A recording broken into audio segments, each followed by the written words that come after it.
is homework number 22, problem 1. We have this funky shape with a curve fit or a polynomial, whatever. I'm lost. This is like a parabola. There you go. That's what it is. Some function of y is a function of x. And we want to find the y bar by doing integration. So try to make this sort of a straightforward type of problem. And let's get it done. Okay. So what we're going to do is take little individual strips. I'll draw the thing on there. All right. So we're going to take and it's someplace just arbitrarily right here. We are taking dx right here, and then up to there. We'll call this yc up to there. And we'll have little areas that will be y dx, right? So we want to find the total area of the thing. We integrate the little areas from 0 to 8 of, let me go step by step in this thing. Y dx integral of 1/8 x squared plus 2.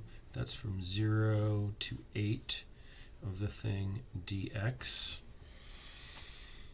All right, so if we integrate that, we get 1, carry the 3 down there, 24th 8. Oh, not 8.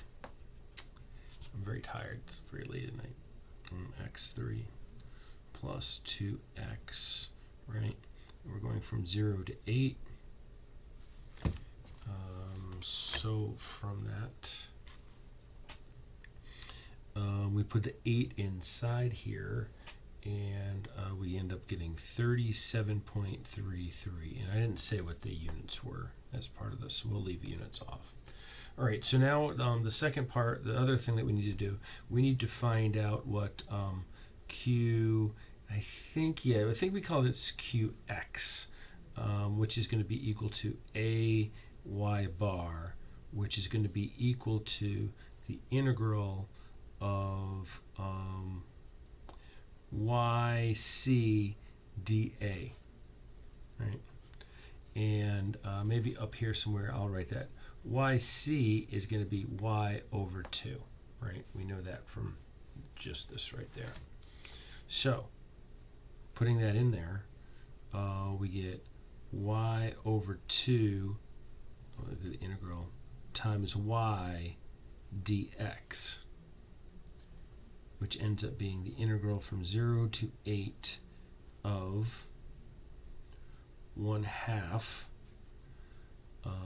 1/8 x squared plus 2 dx. That whole thing squared, right? So let's bring this back over here, down over to that side, and we want to let's take this to maybe do the little FOIL thing, right? The first, outside, inside, last, right? So the first squared right there, we get 1 over 64 x fourthed. Then this one times this one, but there's going to be 2 of them, right? So that's going to be 1/4 x squared, right? But then there's 2 of them, so that's 1/2 x squared, and then plus that one squared, 4. So dx.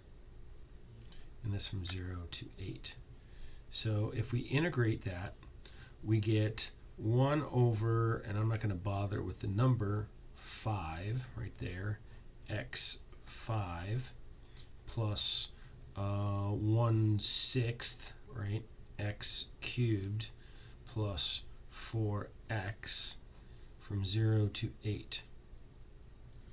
And if we plug all of those in there, I happen to have already written down the number as 109 109.87.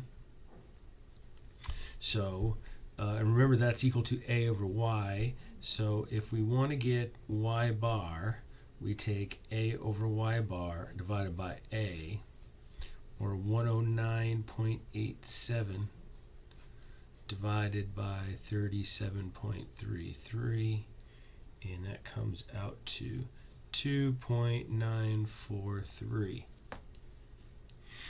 And assume inches. All right, so we'll say that's inches. Let's call that inches. We'll call that square inches. Sure. So the answer is y 2.94 inches. And I confirmed this using SolidWorks right here. Okay, so what I did was to create a sketch just to double check myself, and that sketch right there was based on that formula right there. You see I used an equation driven curve right there, so that you believe me that yes, that would give us the answer. And then section properties here, we recalculate, and you'll see that we get 2.94, and we get an area of 37.33. And if we happen to increase the number of sig figs right there, 2.9424. Okay, a little round off error. Okay, so that's problem number 1.